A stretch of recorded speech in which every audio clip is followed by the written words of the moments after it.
Are you on the edge of your seat?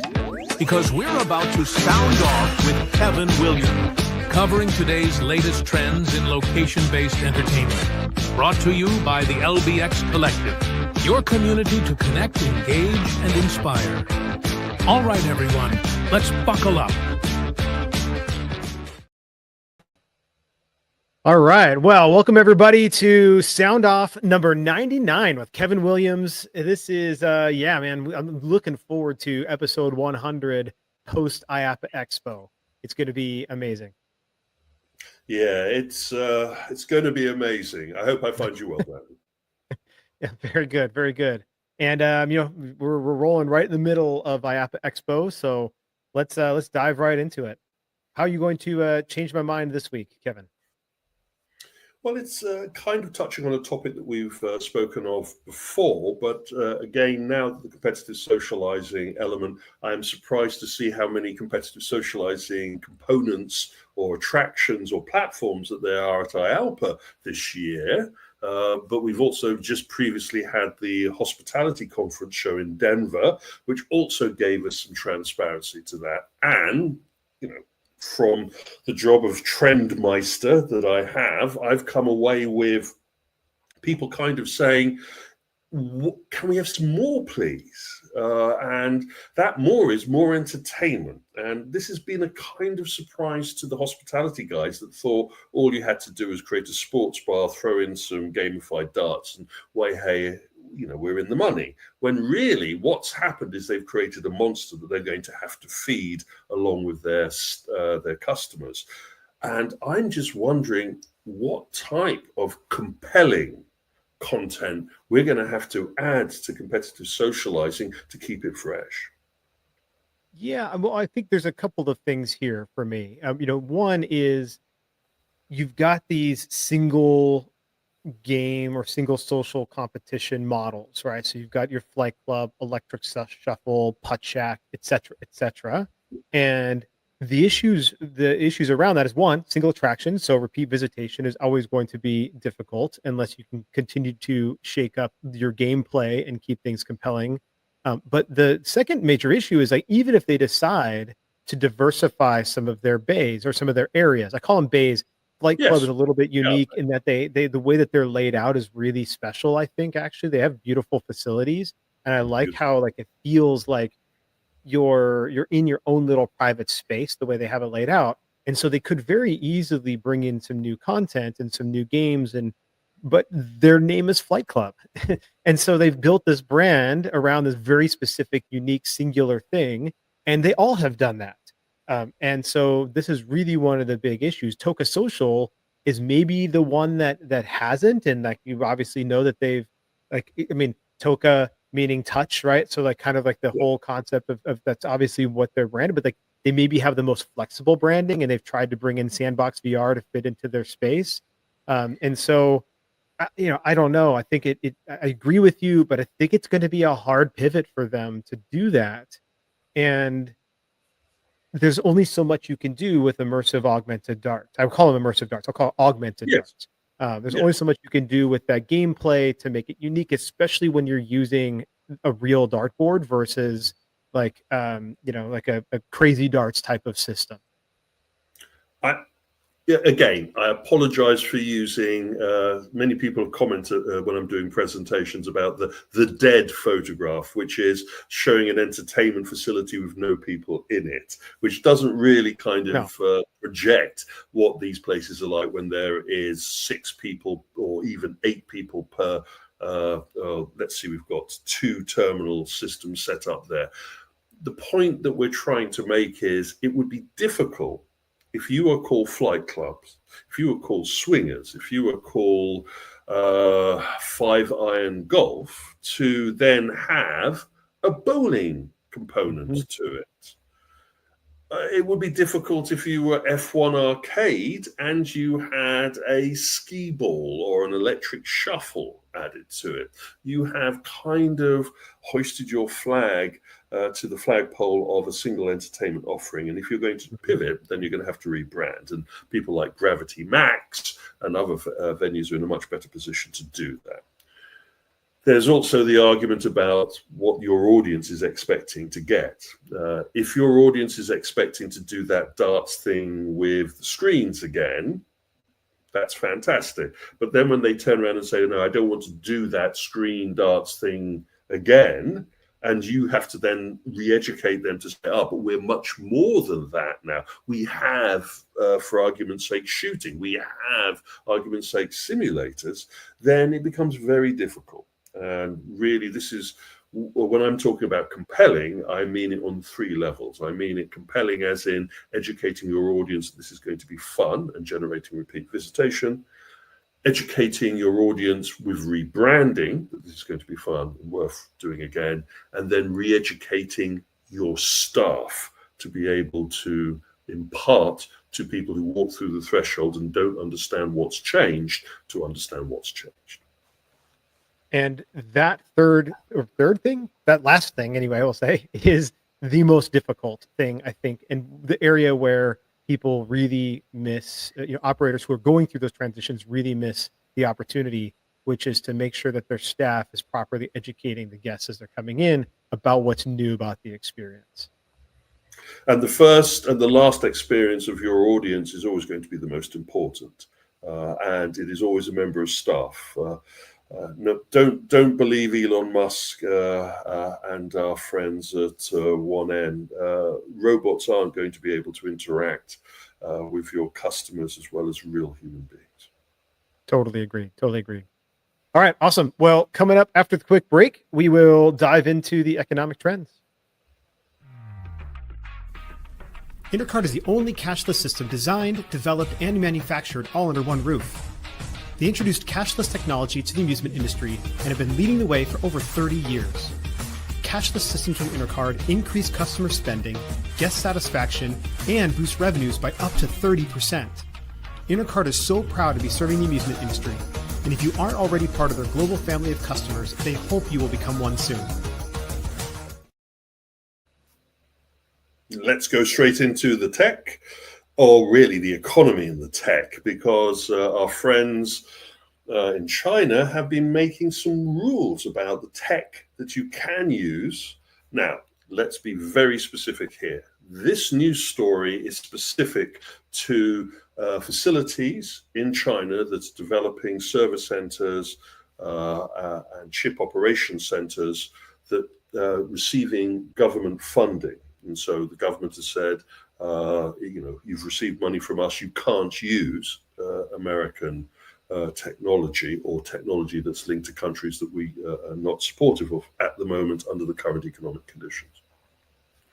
I am throwing it out that a number of the Chinese amusement manufacturing operations have received local government funding and or have received specific funding from state in there.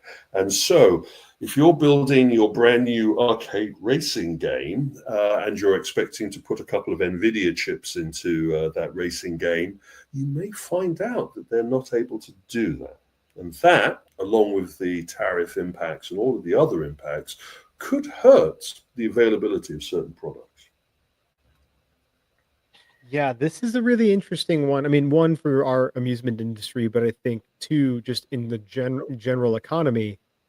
This is almost, I mean, I recognize the reason China is doing this, but this is almost like cutting your nose off in spite of your face, because they know that they're not getting the top tier chips from some of these these companies because of other trade restrictions we've put, we meaning the U.S. has put on some of these these companies. It almost seems like this whiplash thing that they're doing, where like, okay, well, if we can't have your chips, then you can't have their chips, and so this just seems like a little bit of a knee-jerk reaction, and we'll see how much it really does have a long-term impact, but certainly will have an impact on any Chinese manufacturers making amusement games. Sitting down and talking to individuals involved with importing Chinese amusement products into Europe, I was given a little bit more transparency of the difficulties just from the European point of view. And so from the American point of view, and especially what we're going to be seeing at IALPA with a larger number of Chinese products being represented by mainstream distributors, all of these factors come to play. Moving on, and factors coming to play, I touched upon it many a sound off ago, that the penny was in danger. Well, this month, the last penny was manufactured, the presses ended, and the penny press now is an endangered species. It will take some time for the pennies in circulation to dry up, but that is quite a considerable move in currency terms, numerism terms, of course. And are we going to have to create the cent press now? Yeah. This is, I mean, like penny presses. When I was a kid, I had penny pressed everywhere I went. I've got, I don't know where if they even have them anymore, but it was certainly a big, important thing, like as a kid, to go and do. And so it is a little bit of a nostalgic loss here, and it'd be interesting to see, if they end up continuing to use pennies, or if they'll use like little slugs, like copper slugs or something like that, in their machines, and you still put in your dollar, or you swipe your card and you get still a press, but it's now copper slugs that were in there versus actual currency. It will go from being a coin to a souvenir. Mm-hmm. And then jumping out of the economy-related business, again, I can't go into too much details because the federal lockdown is only just in the processes of ending, and we haven't got transparency to that. I still don't know if I'm going to be flying, for example. Let's hope future Kevin is happier, Kevin. But to the biz. And the reality of the Topgolf, we had the numbers in from Callaway Topgolf, and if you read the surface tension of the numbers, you saw things like 1% up in certain businesses, and flat, and opportunities for growth and stuff like that. But then when you type the numbers into a spreadsheet and you start looking at it, that yearly curve on revenue looks mighty painful. It is not a good place that they find themselves in right now. And when you celebrate a 1% ahead of expectation, meaning, like, by the way, they still had year-over-year decline. It was less. The decline, though, was less than what they expected. Right. So let's just be clear. They still declined year over year in sales. And this is not a good looking trend when you are continuing to build tens of $1 million facilities that are exactly the same as the ones that are losing money year over year.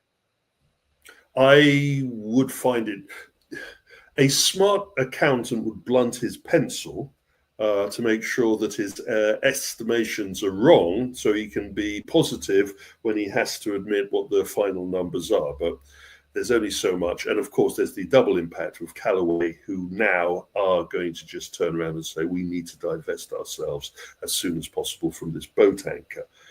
That said, rumor on the street is that there would be a white knight around this time that's going to step in and make an opportunity available to salvage the situation. So I'm going to stick my neck out a little bit and say, by the time of maybe sound off number 2 or number 3, we'll have a lot more information to pass on. Moving on, and our Genda moment, not just one though this time. I had already pointed out about the Inspired acquisition in the UK of over 200 facilities, and they're moving fast. They haven't stayed still. And Play Nation, the 100 facilities here in the UK, have suddenly become Genda Play Nation. They've been rebranded, not all of them, but a number of them have been rebranded. And it's not just a different sign on the front of the buildings. They've also had some money put into rethemality. I was looking at one video of a Genda Play Nation facility, one of the first to throw its doors open under the new management, and they have really brought over the US approach to themality, machine placement, and just the general ambience that is, I think, going to single out these venues from the norm. Yeah, this is interesting. I had I actually was curious because I have never looked up what Genda actually stands for. It is an acronym for Global Entertainment Network for Dreams and Aspirations. So They do I had like no their idea. Yeah. Yes, they do. I had no idea that it was actually an acronym for this. But look, the Global Entertainment Network, it's right in their name, and it's what they are doing. From the start of when Genda appeared, I was lucky enough to know the early management team who've gone through a couple of transitions as they've repositioned themselves. The original team who worked with Sega or had links to Sega had aspirations of what they were going to do, and they wrote it on the tin right at the beginning. They were going to be good to people. They were going to make happy places, oases. Get in the game Oasis, Geigo. And now people are beginning to understand that their world domination aspirations are not just a flash in the pan or marketing speak, but serious. They've just expanded their crane operation. They've just expanded their karaoke business in Japan. And I know by the end of IALPA, we will have some more news for the Genda moment. Moving on, and Hirschend, again, a family operation with a very strong presence in the market, one of the largest of the resorts, theme parks operations, and they continued what everybody seems to be doing that has availability to investment money, gone on a little bit more acquisition, and they've taken over an established park. Idaho's Silverwood theme park and water park is a known entity. It's been going for many years, over 35 years. It has about 70 attractions, but it needs some TLC. It is very clear that it's going to need some love, and I think it's a relationship made in heaven here, where the family organization can apply their very sharp pencil and their very focused business acumen towards making this park great again. Yeah, I mentioned this on Open and Shut during the LBX show a few days ago, but I love it when Hirschend family comes in and takes over one of these regional, community-based theme parks. And Silverwood has been around for a while, obviously, but I do love it when they come in because they tend to only make the parks that they take over better than they were before, both culturally, from a leadership and team perspective, but also from a guest experience perspective. So it'll be fun to watch where this goes. To be controversial, I would argue that their mindset is quite different to what the Six Flags mindset is currently. Yes. Chuck E. Cheese, again, Mr. Controversial here will stick his head on the chopping block and go, wow, we finally got to see what the Chuck E. Cheese Adventure World facility looks like. And I would argue that 1989 called and would like its Discovery Zone back. I understand that they wanted to create an active entertainment facility at a certain price. It wasn't a Chuck E. Cheese pizza facility. I understand that they wanted to ease up on the amusement and focus more on the activity, and that they were building a lot on what they've been doing with their superheroes addition to their active entertainment zones. But from the fly round and the feedback to the first opening of Adventure World, I couldn't see a lot of world. Thank you, Brandon. Yeah, I mean, so I would agree with you there when you talk about like this adventure world exploration. And I think the only thing they've really done is you can see along the walls, they've really done treatment on the walls to make it feel like there's explorers around, and they've really used the branding and the IP to tie that in. Like, they've got the different explorers checking out different parts of the world using, on ships and on planes, etc. And then they've sort of gone for like this like bamboo shoot green and yellow motif on the this very, very much Discovery Zone feel of their Discoveries. space, but it doesn't really give me like the full immersion that I would have really hoped you would have had. Like, you could have really made this an interesting themed environment and space, and they really went for more like a, Muted. laminated stuff on the walls and very straightforward soft play environment. I would also argue on the amusement machines that they've picked for the audience that they're trying to encourage, that certain of those machines aren't suitable for that environment. And again, the camera doesn't show all of the systems. Key lessons. I'm not a specialist in active entertainment facilities, but I have been trained by the best. And one of the things is dumping a slide into a walkway is not a good idea unless you have a drop zone area marked off. It does feel like they've made some schoolboy errors, which, hey, again, no one's perfect.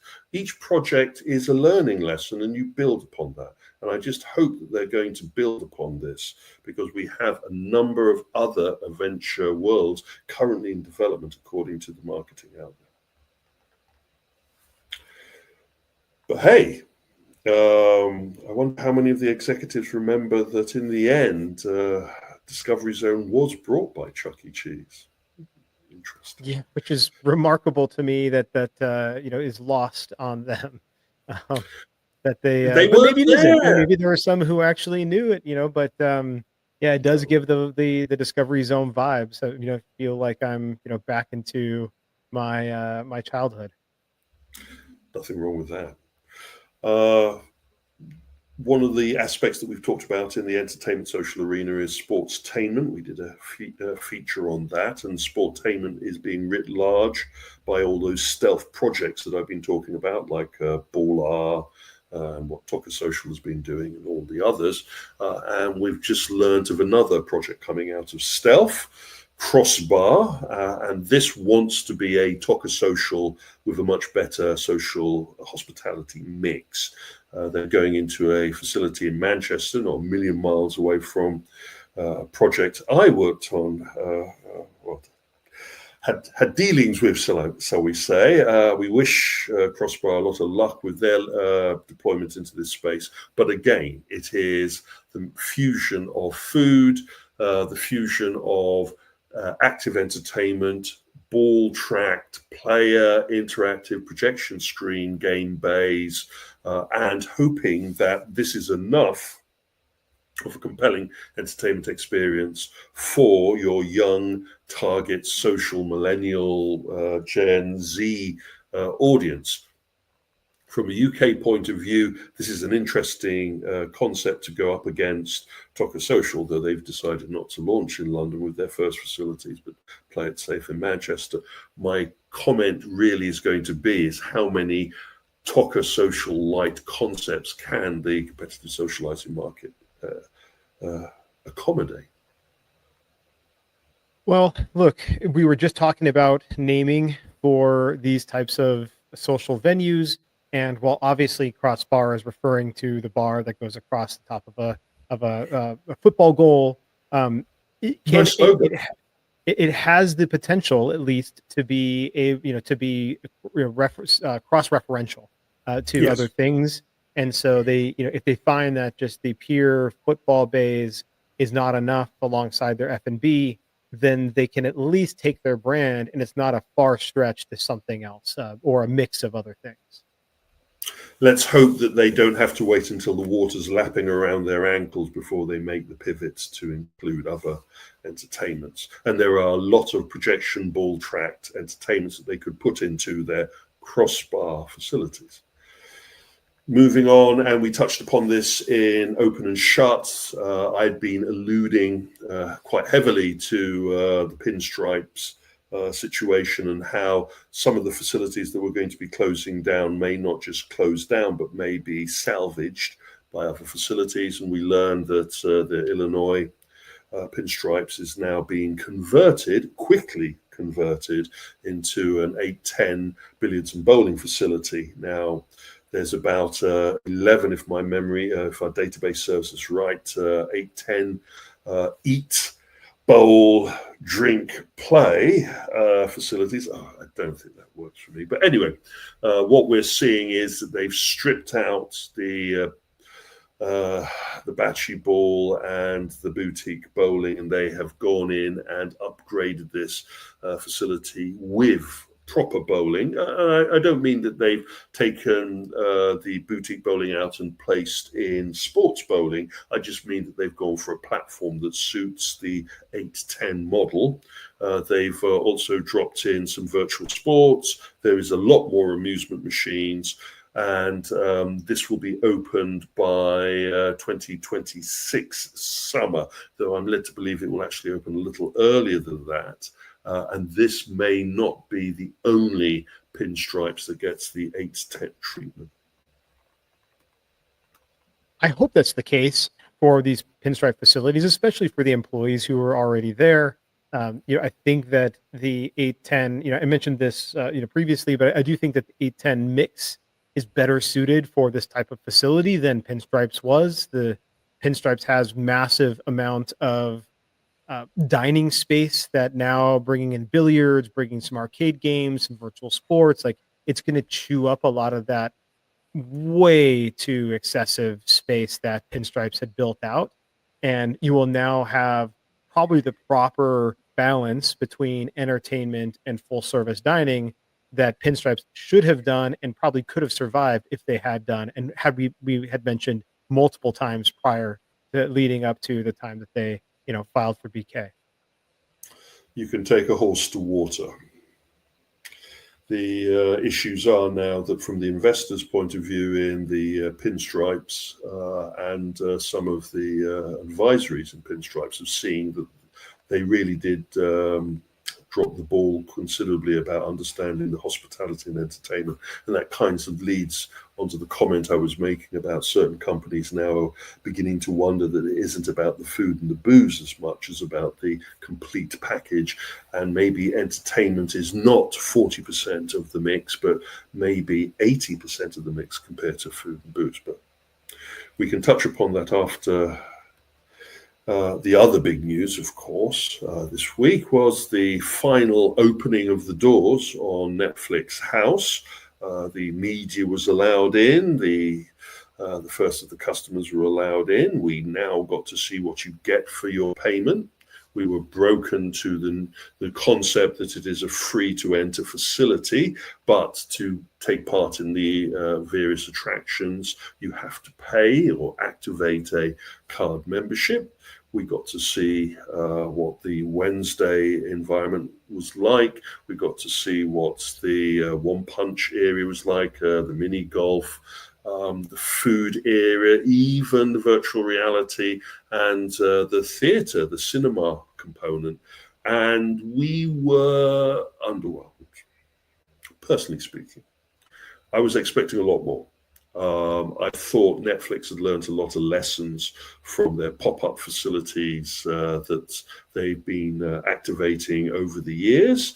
And I really had expected them to go all in for the first two facilities to create a unique environment where what I think they've been doing, and maybe this is the smart play from the current position that they're in, they've created a solid foundation without over spending on the themality and the application. But they've created an environment that will be attractive to their core audience. And from that, they can base on how much more or how little they need to add to the entertainment. This isn't the final. Obviously, we will be getting to see the Dallas facility opening next month. And these videos here are very dangerous because they bear no resemblance to what you're going to see inside.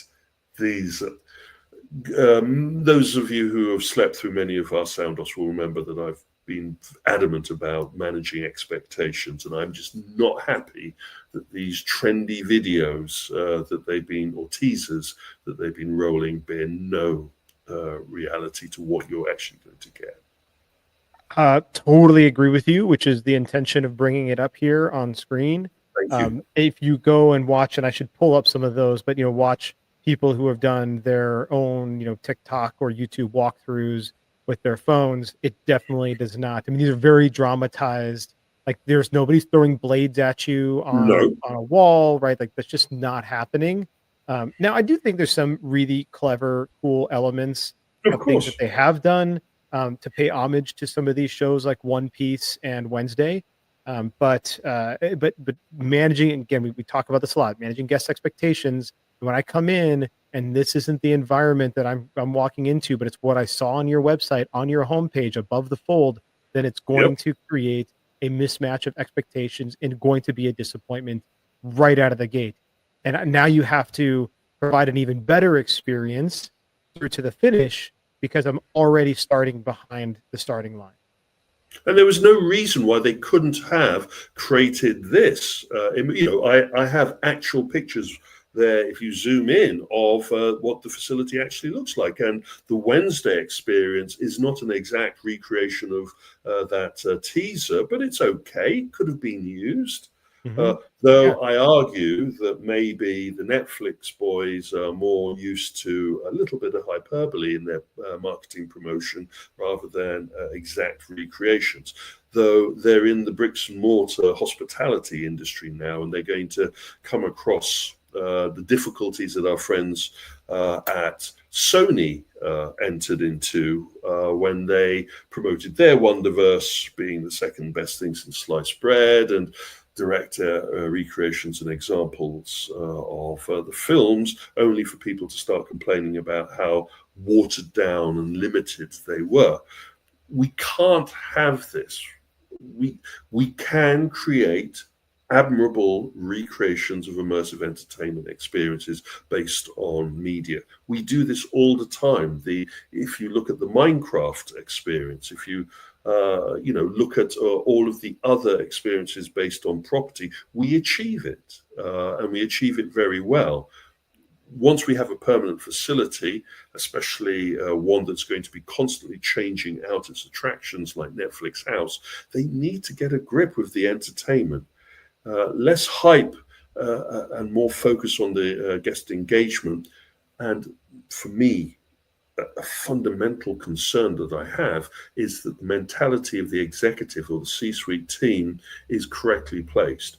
I am worried that both with Wonderverse as well with Netflix House, the management team are thinking in a theme park resort mindset rather than a location-based entertainment mindset, understanding the location-based entertainment industry is about my favorite mantra, repeat visitation.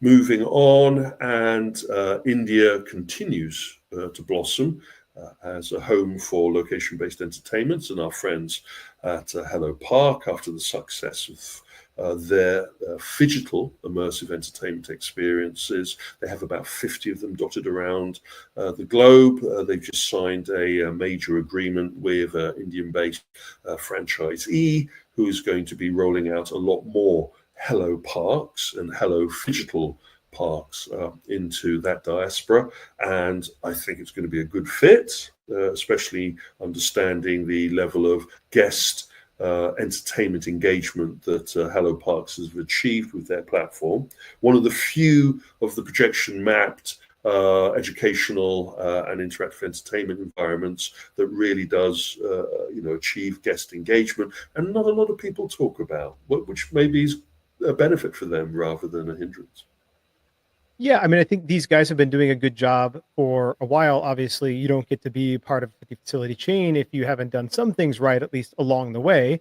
Now, the thing is, they're going to have to continue to make sure they evolve and stay relevant and keep their experiences fresh. which fortunately in a projection mapped environment, you have the ability to do that a little more easily than others, as long as the type of engagement you do have with those projection mapped spaces is unique enough, is novel enough from what it was before. You can't just put a new skin on the same space necessarily without really changing the level of interactivity. I think one of the benefits that HelloPark, or not benefits, one of the things HelloPark has done differently than some of the other projection map spaces is the fact that they have interactivity, period. Like you can actually interact with the spaces versus just walk around and like look at pretty things. They are a phygital, interactive, immersive experience. And every time I bring them up when I'm doing a presentation about active entertainment and phygital, a lot of the people scratch their heads because they're not familiar with them. But again, maybe keeping your secrets under a bushel is the best way to go in this current market. I don't know. I touched upon this in Open and Shut, and I just really wanted to ram home how important I felt this was. Our friends at the Escape Industry news site gave a breakdown in just a snapshot for the month of October of how many brand new mission rooms and escape rooms have opened up. The reason why there is an increase in the openings of facilities is, of course, of the seasonality. A lot of individuals are now thinking about for the holidays that they will go out in social groups. They'll do a private hire event. The work team will go out and play. And the ability of opening up a escape room or a mission room is a lot easier than starting up an FEC. So if you look at the constant tirade of new location-based entertainment facilities that I've been listing in Open and Shut. And then you have to add on top of that this business is under competition with these number of brand new escape rooms opening up in North America, Canada, and the UK over just a month's period. You suddenly understand that the competition has changed a lot in trying to get that dollar out of your audience regarding that social group, that private hire, that party group. And again, from an industry standpoint, I am really surprised that our friends in the escape room and in the mission room business are kind of on the outside of the Venn diagram in our industry rather than being brought into the fold.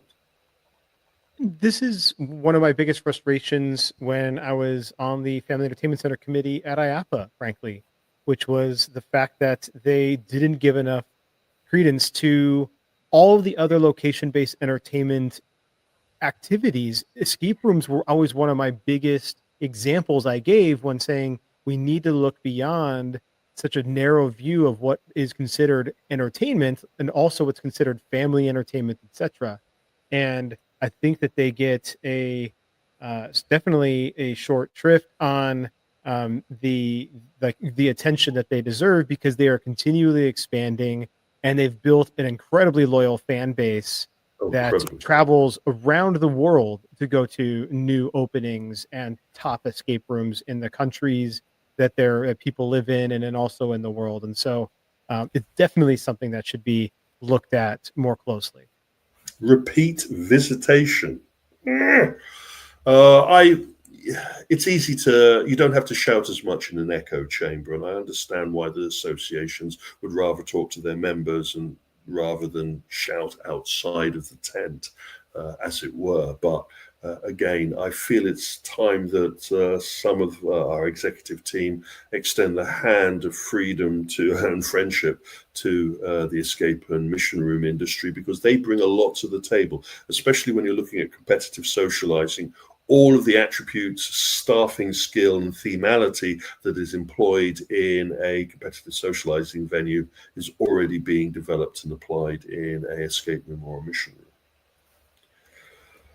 Anyway, it's that time. All right. Well, coming up after the quick break, we'll continue to dive into the trends. Power up your game floor with Arcades by Alan One. Whether it's perfectly pouring drinks in Dr. Pepper Soda Slam, grabbing official Butts on Things plushies, or defending cities from attack and missile command recharge, Alan One has something for every venue and arcade floor that will delight your guests. Each game is also enhanced with Major League Esports. a free app that tracks player top scores and brings guests back to your venue for more. Visit allen-one.com to learn more. That's allen-one.com. Thank you, Alan. I'm looking forward to playing their missile command at IALPA. Yeah, me too. Yeah. I need to get up to date on that one. Anyway, moving into other of the tech trends that are out there. And we had a world record esports event, one of the largest live audiences watching an esports event based on a game which I'm sure many of the listeners and the audience here will not be familiar with. Honor of the Kings is a MMO mobile game. It falls into the traditional Dota kind of style, but is incredibly popular within China, with over 100 million daily recurring or active members playing on this. And, if you have that type of audience, you can fill up a stadium to watch the final, and you can whip out $20 million to parcel out amongst the players. Each one of the team's members in the winning groups walked away with about 2.3 million. Now you can understand why esports is so important. And the most important part of it from our standpoint is that you can't do an event like this without it being a live event. You have to be in a facility to do this. In a stadium in this particular case.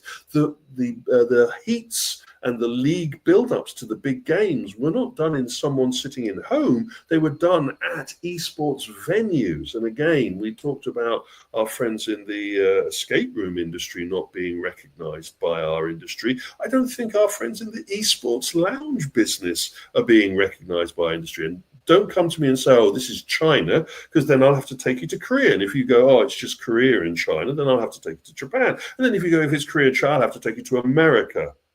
And then I'll have to take you to UK, because esports is still hot, played in esports facilities as much as it is played at home.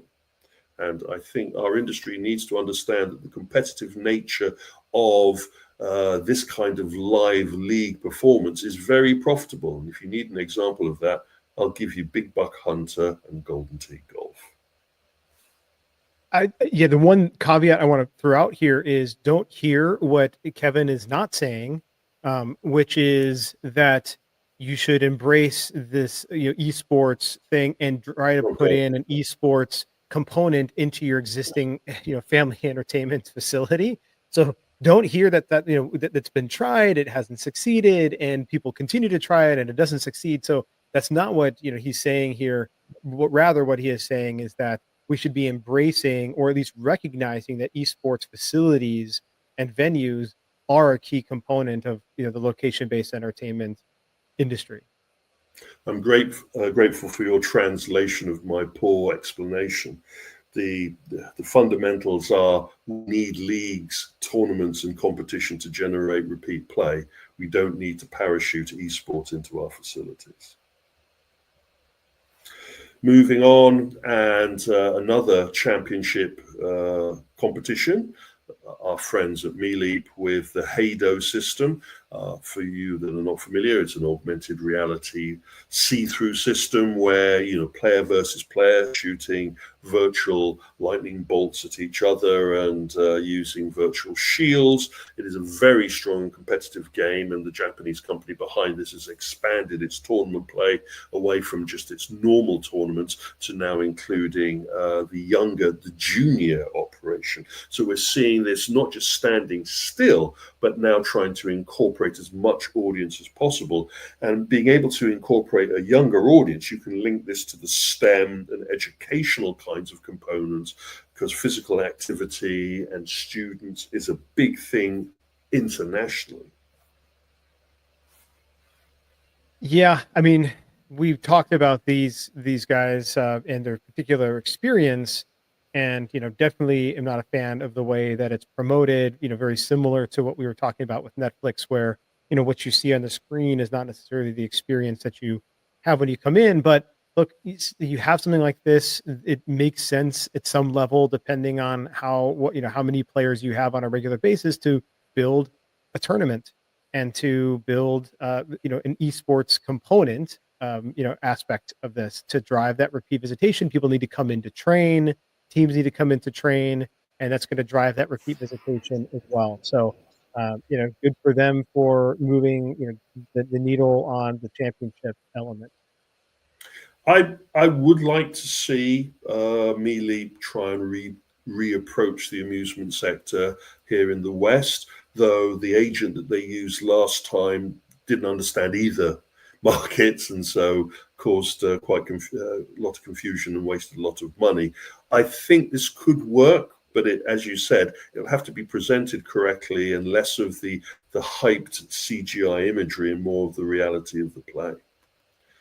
Talking about the hyped reality, and we get the details of what this Mr. Beast land was going to be, or is going to be, currently just about to throw its doors open as we go live on this. It is a temporary facility, not a permanent facility. So the media that was calling this a permanent theme park are busily trying to redact their press releases. It is part of the Riyadh season, which is the investment by the Saudi royal family into creating an entertainment period during a kind of a holiday time during the Riyadh. I've actually had the pleasure of presenting at a couple of conferences during the season, and they populate some open space around the capital with phenomenal temporary structures, some with entertainment, some with food, some with conference spaces, and the esports organizations hold their big playoffs. Gamer 8 holds one of their major playoffs here. And what I think has happened here, or what we can from reading between the lines, is a large bag of cash has been deployed in front of Mr. Beast's team to create a themed venue that will appeal to their target audience. The Riyadh area is full of influencers and avid social mediaites. It looks like from the CGI images that are being created that it's off-the-shelf attractions rebranded for the color scope of that they have decided for Beastlands. It looks like it comprises a number of temporary attractions, and it's going to be open from November till December, and I don't think anyone will remember it after it's gone. But enough of my flippancy aside, it is the beginning of the redressing of the Mr. Beast image after the failure of Las Vegas and a number of other projects. And I wouldn't be surprised that once the reactions are in to this light touch Mr. Beast land, that maybe someone will think about creating a more permanent location. Yeah, a few things here. One, we've talked before on past sound offs about the concept of transmedia organizations, and we're seeing now he's attempted to do some location-based entertainment, but it's mostly been like event-based things that he's done, where this is the first actual, what I would call like physical space that he's drawing people to with his name, besides like the Beast Burger, thing that was obviously around for a while, right?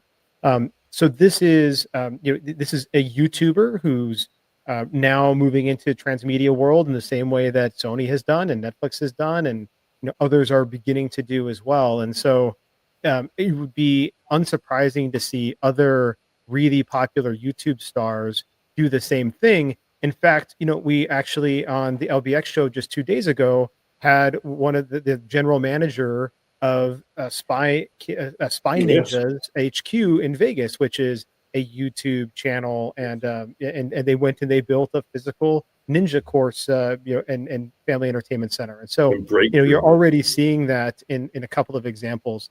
I would not be surprised if this were repackaged and then brought to other large parking lots, etc., to potentially be something that's moved around the country or moved around the world. I would agree with you there that if this does the type of numbers in Riyadh, the doors or the floodgates have been opened, and someone in the Western market or even in the Asian market will think we can just emulate that, get Mr. Beast's name slapped on it, and roll it out again. The Spy Ninja facility we had the pleasure of visiting a couple of years ago as part of the AAMA conference sessions, where we actually sat down with the influencers behind the concept. And it is clear that if you have an audience, then you will be able to create some following towards a facility. I think Mr. Beast's PR team is trying to find the right mix for that.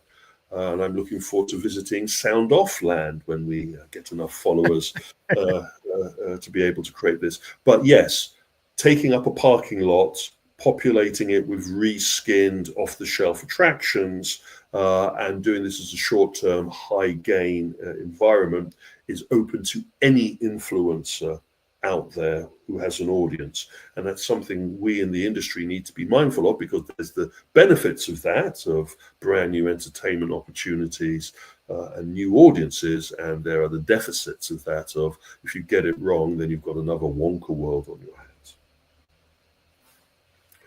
Moving on, and talking of STEM, or STEAM from the UK's point of view, STEM from the US's point of view, the inclusion of an educational component to your entertainment offering means that you can promote to a wider audience.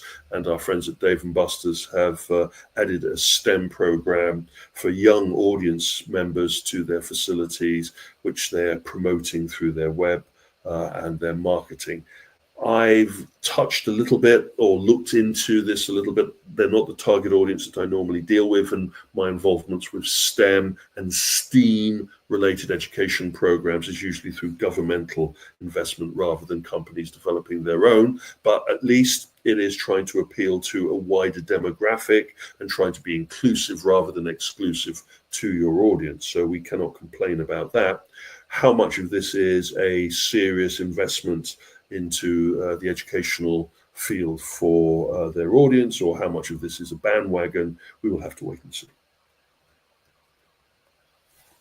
Oh, well, I'll just leave it there. I want to see how this plays, quote unquote, Yes. plays out. I don't want to be Debbie Downer on this. We need to see them actually achieve something. Yeah, I mean, look, the STEM has worked really well for. There's a STEM program for the bowling industry. There's a STEM program for the roller skating industry as well. So like this whole thing works really well. It just feels like a little bit of a stretch. Just knowing what their game mix is and their attraction mix is at Dave & Buster's to really be able to stretch out an actual real STEM program. But again, we'll need to see what this, how this plays out. It is a surprise that us as an aged industry, let's see, it's the 108th IALPA, allegedly, to my database. Why we have not come up with platforms for educational and STEM inclusion within entertainment facilities is a question we need to ask ourselves as an industry, why it's taken so long. And, these small attempts by franchise chains to include something is honorable, but it needs to be more focused.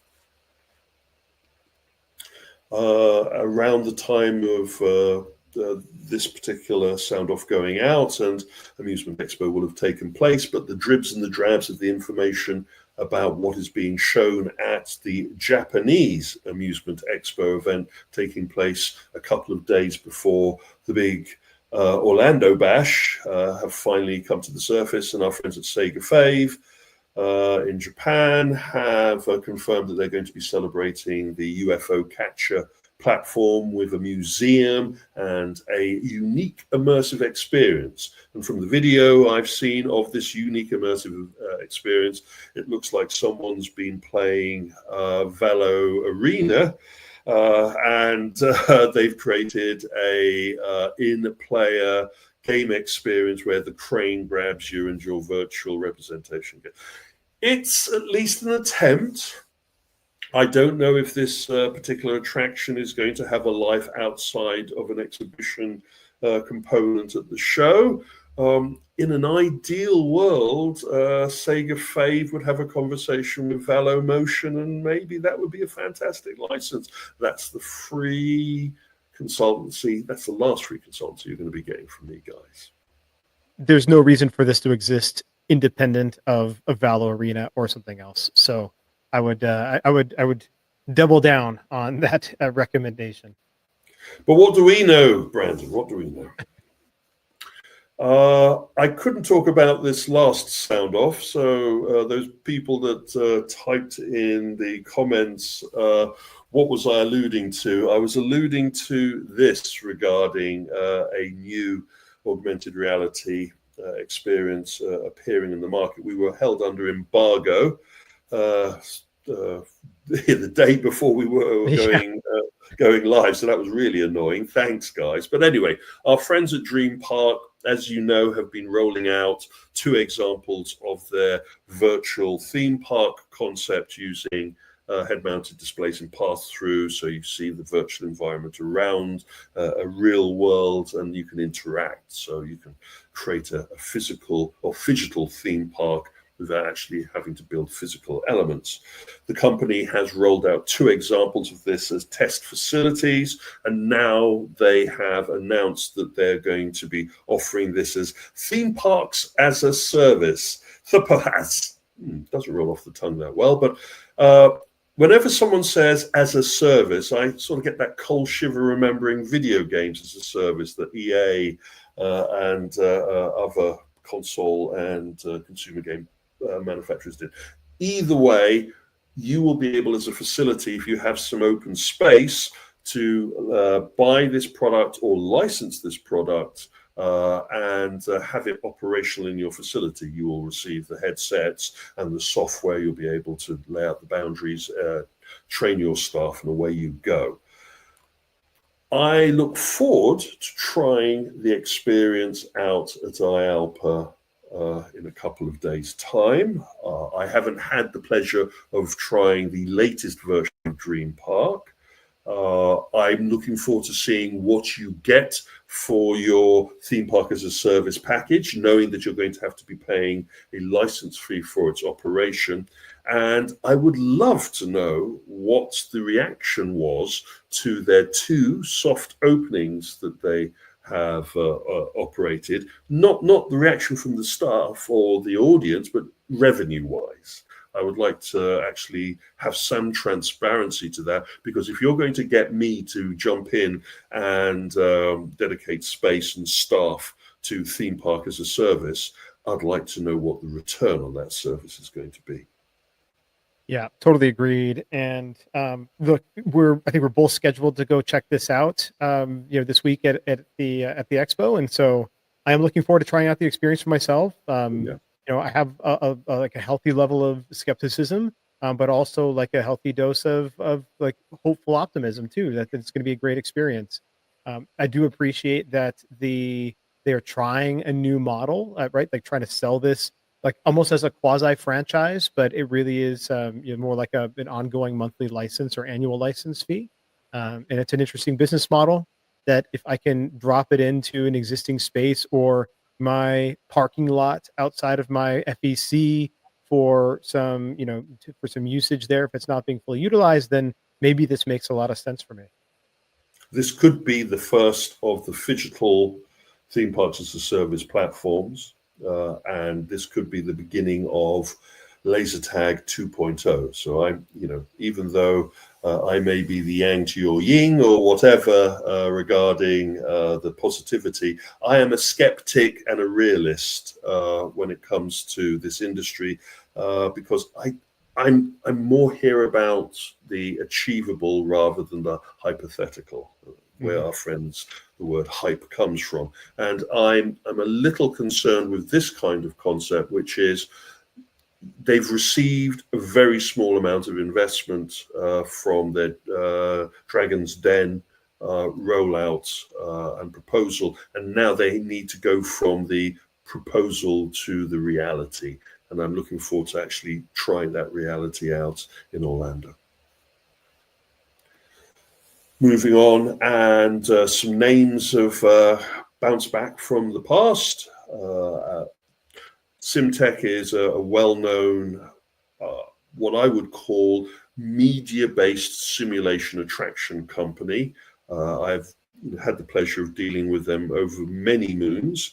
They are both a simulation company. Their parent operation works in commercial simulation and training. So the motion bases and the dark ride technology they use comes from a commercial simulation background. And the company is known for its Hexobot platform. They use motion bases as well as tracked systems to move audiences through the large equality style attractions, e-ticket attractions. The company made an announcement, a press release, that they have now worked on a brand new concept, which will be shown at IALPA, which is a dark ride, a flat ride, and a blast from the past. They're partnering with The Void. Now, this is the remnants of the original The Void that worked with Disney on the Star Wars virtual reality experience and the Jumanji virtual experience for Sony, as well as a number of other Wreck-It Ralph and other kinds of experience. The Void was very famous for being boosted and hyped as a arena virtual reality experience, one of the first, received lots of support and interest, and then just before COVID crashed and burnt for various reasons, which we haven't got enough time to go into. Anyway, the salvaging of that operation took place, and The Void LLC emerged from that and actually developed an attraction that went into Wonderverse based on their Jumanji experience. That VR experience has been brought to the table again to create a dark ride experience. You're going to put a headset on, you're going to stand in the queue line, you're going to see a virtual world interposed, you're then going to get onto the ride vehicle, and that ride vehicle will be able to take you through an experience which will be augmented by the XR headset capabilities. That's as much as we know at this moment in time. We'll know a lot more at the full press event at IALPA, and be sure that we'll be watching this very closely, especially because of those companies that are involved in this process. Do we know at this press event if there will be the actual ride vehicle, like we'll be able to experience that there, or is this just purely a demonstrator will be there? Okay, all right, interesting. I would have preferred it to be something where DOF Robotics does this, in their booth, where you can actually experience their different rides and their ride vehicles and their different experiences. So that would have been the preferred path here. It is interesting that Simtech is going down this VR path. They're partnering with The Void when DOF Robotics, arguably one of Simtech's main competitors, at least at the location-based entertainment level, is going the opposite. They're moving away from their VR experiences, although they still have them on some of their ride vehicles, but they're really moving into a wraparound screened environments that are, again, providing the same type of immersive experience, but without the complexity of adding a headset to the guest onboarding. I originate, prior to working with Disney, I originated from the commercial simulation side of transferring the ideas of the amusement and the gaming industry into simulation to then turn commercial simulation into entertainment attraction. So we've dealt with these type of companies, dealt with Simtech and all of the others before. I'm mindful of how long it took for the commercial simulation boys to work out that gamification and interactivity was an opportunity for them, only to jump on it just as the interest went in a different direction. I'm hoping that this isn't a situation here where Simtech has finally jumped on this bandwagon just as the horse has died. But that said, the attractions industry likes new concepts, and one of the most populous uses of virtual reality has been on theme park attractions. Going from the Merlin, Darren Brown, Ghost Train experiences to what our friends at VR coasters and Mac Ride do with their systems. We will be fascinated to see how the remnants of the Void have now applied their skill set towards working with a attraction company. And there's a lot of expectation on the table that this will have to be something special to warrant the level of engagement that is going to be needed. A lot of publicity created by AI, so that's a no-no from me. But if they need to get those pictures out quickly, I'll give them a little bit of latitude on that. Our friends at Sally have well known for their interactive dark ride systems as well. We are seeing this as a pattern in the market, where if you can create a compact dark ride, maybe even trackless experience, that it fits into a smaller space and so can be utilized outside of e-tickets and be deployed into resorts and to location-based entertainments. Well, if you can do that for location-based entertainments, then you can also do that for aquariums and zoology facilities and museums. And Sally are going to be showing a interactive dark ride experience utilizing interactivity and utilizing their unique guest turnaround feature for throughput at the show. I'm not sure if they're going to actually have a physical version of the system there, or if they're just going to be showing us potted sequences from their interactive experience. The only thing that I have, I'm spread very thin trying to cover all of the industries where location-based XR technology or immersive technology is being deployed. That is my specialty. And I have to, I think maybe for the 100th sound off, I'll draw up the Venn diagram of all of the different areas of the market in which we have to be mindful of. And one of the things about thinking about this XR immersive technology being deployed into the aquarium, the zoological and the historical sector, is that the individuals in that market don't look at gamification the same way that we do in the theme park industry. And sometimes it's a harder sell to deploy this type of entertainment into a water park or into an aquarium or a museum or a science center than it is selling it to a resort. Moving on to the AI trending, and it's that time of year where we get the latest Coca-Cola advertising, and Coca-Cola doubled down on last year. They received an amazing black eye from their audience for the AI schlop of their 2024 advert or commercial. And for 2025, they've partnered with Real Magic and created another AI-laden or 100% part work commercial. The AI is a little better.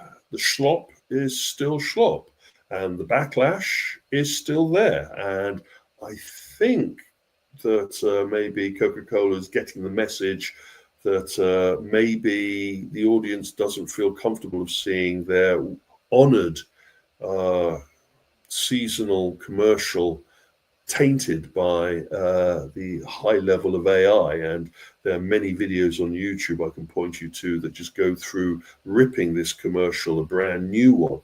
And there's suggestions, even I think people are even suggesting of just going up to Pepsi and paying them to make a live action or handcrafted animated alternative to what Coca-Cola has created. Whatever the reality is, it's not going the way that they want it to.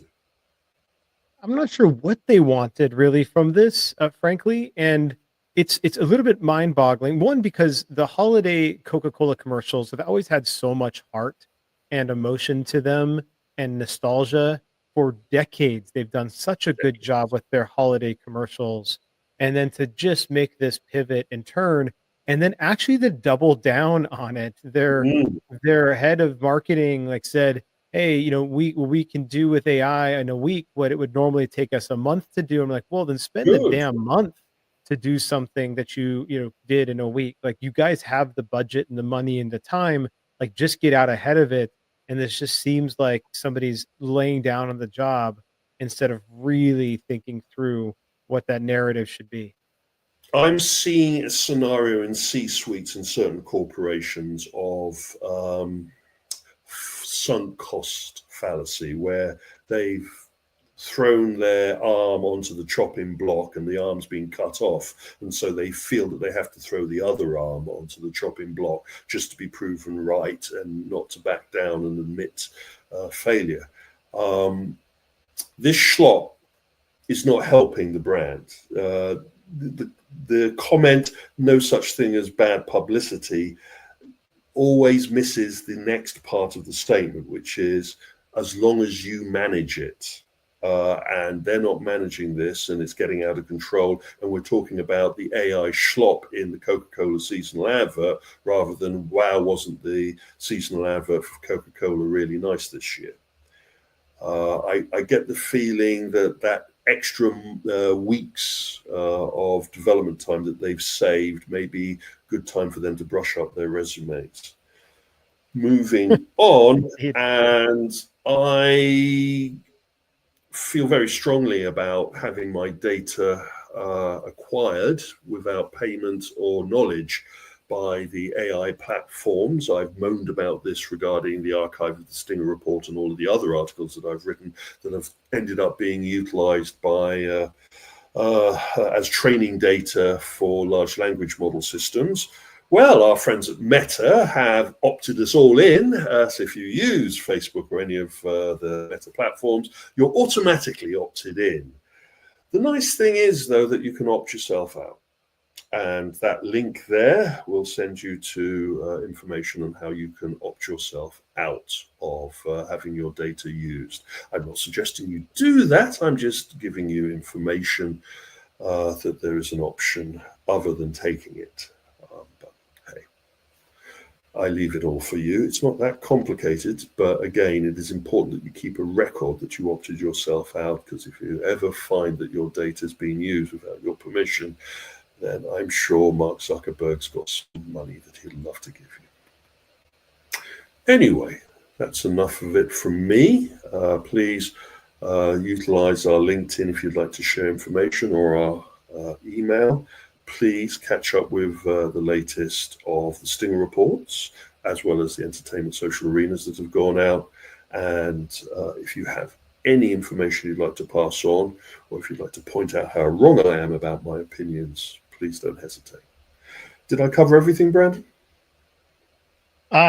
Another phenomenal sound off for number 99, and really looking forward to that 100 and the many different discussions we're going to have. So, all right, well, we will see you all on the show floor at IAPA Expo, and we'll catch up with you all next week. Have a good one.